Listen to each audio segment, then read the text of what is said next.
السلام علیکم. آج میں کامیابی کے 3 سب سے بڑے قانون بتانے والا ہوں. تو آئے شروع کرتے ہیں.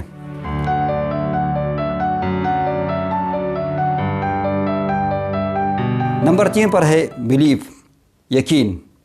تو یقین کا مقصد ہے کہ جو کام آپ کر سکتے ہیں اور پھر کر کے بھی دکھا دیں تو اس کو یقین کہتے ہیں. تو فار ایگزامپل اس کا ایک اور مثال اس طرح ہے کہ ایک بچہ ہے، باہر تھوڑا سا ٹریفک بھی ہے، لیکن آپ اس کو پیسے دے دیتے ہیں کہ بچے جاؤ یہ کام کرو، یہ سودا سلف مثال کے طور پہ آپ پیسے دے دیتے ہیں کہ آپ یہ سودا لاؤ. تو بچہ چلا جاتا ہے. یعنی آپ کو یقین ہے، آپ کو بھی یقین ہے، اس کو بھی یقین ہے کہ میں یہ سودا لا سکتا ہوں. تھوڑا سا ٹریفک ہے لیکن وہ پھر بھی ٹریفک کو کراس کر سکتا ہے. تو یقین کا مقصد یہ کہ جو کام آپ سیفلی کر سکتے ہیں، یعنی آپ اچیو کر سکتے ہیں، اپنا ٹارگیٹ اچیو کر سکتے ہیں، اس کو یقین کہتے ہیں. فار ایگزامپل آپ گاڑی سیکھنا چاہتے ہو، ساری بات ہے. تو آپ گاڑی سیکھ رہے، پہلی دفعہ آپ گاڑی سیکھ رہے، تھوڑا بہت پرابلم ہے لیکن آپ کو یقین ہے کہ میں گاڑی سیکھ سکتا ہوں. تو آپ ظاہری بات ہے کچھ دن کے بعد آپ گاڑی سیکھ لیتے ہیں. اس طرح سائیکل چلانا مشکل کام ہوتا ہے، جس نے ابھی تک سائیکل نہیں سیکھا ہوا، لیکن ایک دفعہ آپ گر جاتا ہے، لیکن پھر بھی آپ کو بلیف ہے کہ سارے لوگوں نے سیکھا ہے، میں بھی سیکھ لوں گا. تو آپ سائیکل چلانا سیکھ لیتے ہیں. اس طرح موٹر سائیکل بھی ہے. تو بلیف کا مقصد ہے کہ آپ نے کوئی ٹارگیٹ یعنی اچیو کر سکتے ہیں، آپ کوئی کام کر سکتے ہیں پہلے سے. اگر آپ نے نہیں کیا ہوا لیکن آپ کے یقین میں کہ میں یہ کر سکتا ہوں، تو اس کو بلیف کہتے ہیں. تو پازیٹیو بلیف یعنی آپ کہہ سکتے ہیں کہ پازیٹیو بلیف اور نگیٹیو بلیف دونوں آتے ہیں. پازیٹیو بلیف میں یہ ہے کہ آپ کوئی تعمیری کام کر سکتے ہیں، جیسے لوگ دنیا میں کرتے ہیں. ظاہری بات ہے کوئی بھی کام کرتے ہیں جو تعمیری کام ہو اس کو آپ پازیٹیو بلیف کہہ سکتے ہیں. اور نگیٹیو میں بھی یہی آتا ہے کہ آپ ظاہری بات ہے جیسے کوئی عتی کا بچہ ہو، آپ نے کسی رسے سے باندھ کر اس کو کہیں پر باندھ دیا ہو، لیکن وقت کے ساتھ وہ بڑا ہو جاتا ہے. جب بڑا ہو جاتا ہے یعنی جو زنجیر ہو یا جو بھی رسی ہو اس کو توڑ سکتا ہے، لیکن اس کے ذہن میں یہ بیٹھ جاتا ہے کہ اس کو میں نہیں توڑ سکتا ہوں. یعنی اس کے پاور کے باوجود بھی وہ اسی جگہ پہ کھڑا رہتا ہے. تو اس کا نگیٹیو بلیف کہتے ہیں. تو بلیف ظاہری بات ہے کامیابی میں بہت اہم کردار ادا کرتا ہے.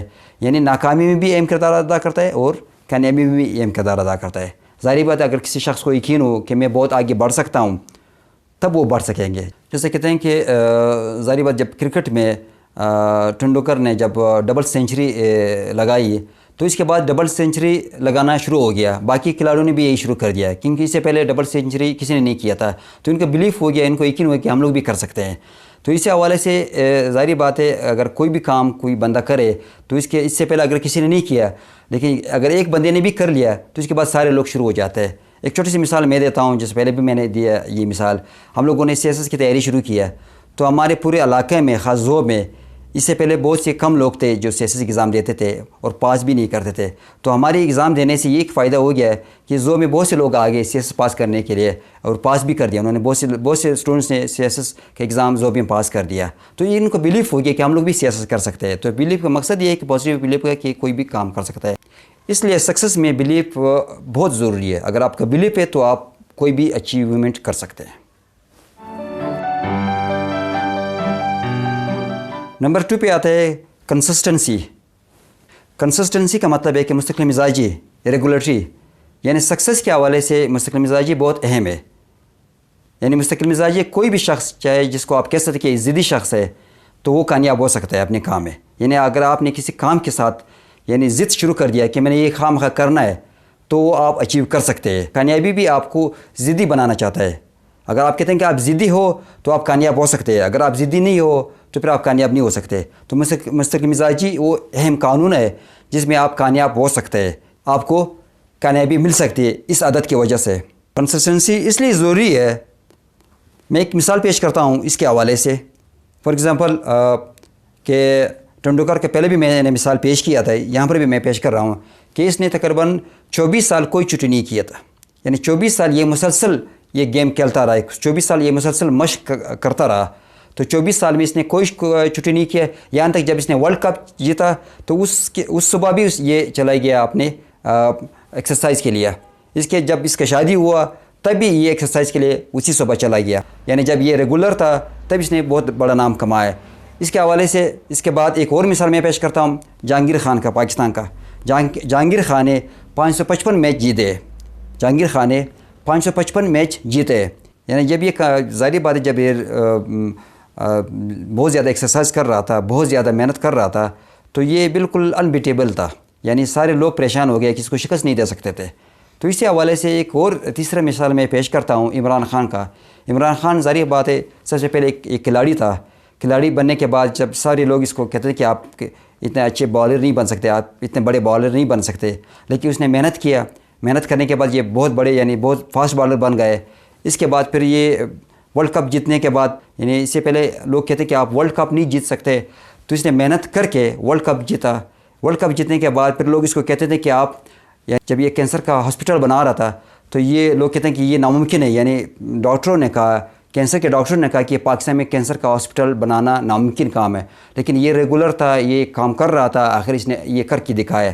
یعنی یہ ضد شخص تھا تو اس نے آخر یہ کر کے دکھا دیا. اس کے بعد پھر اس نے سیاست کی بنیاد رکھی. یہ کہہ رہا تھا کہ میں وزیر اعظم بننا چاہتا ہوں, تو 20 سال میں اس نے کر کے دکھا دیا. اس مستقل مزاجی سے یہ آخر وزیر اعظم بن گیا. اب یہ کہتا ہے میں پاکستان صحیح کر رہا ہوں, تو شاید پاکستان بھی یہ صحیح کر سکیں گے اپنی اس مستقل مزاجی سے. تو مستقل مزاجی کوئی بھی ٹارگٹ آپ اس میں اچیو کر سکتے ہیں, چاہے کوئی بھی بندہ ہو, اگر آپ مستقل مزاج ہے تو آپ اپنے ٹارگٹ کو اچیو کر سکتے ہیں.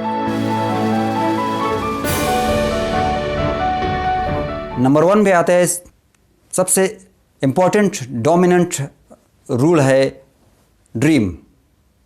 ڈریم مینز انیشیٹیو, ایک برننگ ڈیزائر. ڈیزائر کا مقصد ہے کہ آپ کا ایک خواب ہو, آپ ایک کام کرنا چاہتے ہو, اس کو آپ تکمیل دینا چاہتے ہو, آپ اس کو مکمل کرنا چاہتے ہو, تو اس کو کہتے ہیں کہ ڈیزائر. لیکن ڈیزائر تو بہت سے لوگوں کو ہوتا ہے, ڈیزائر میں فرق ہوتا ہے. ڈیزائر تو بہت سے ہوتے ہیں, ابھی ظاہری بات ہے ہماری بھی بہت سے ڈیزائر ہے, ہر شخص کے بہت سے ڈیزائر ہے, لیکن سارے مکمل نہیں ہوتے. ہر شخص کا ڈیزائر یعنی وہ کمپلیٹ نہیں کر لیتا ہے, ہر شخص کا ڈیزائر فلفل نہیں ہوتا ہے. تو ڈیزائر کون سا ڈیزائر فلفل ہوتا ہے, یعنی برننگ ڈیزائر.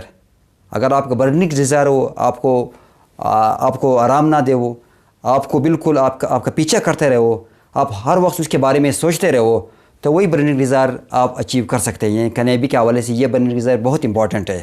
اگر کسی کا برننگ ڈیزائر نہیں ہے تو وہ کامیابی حاصل نہیں کر سکتا ہے.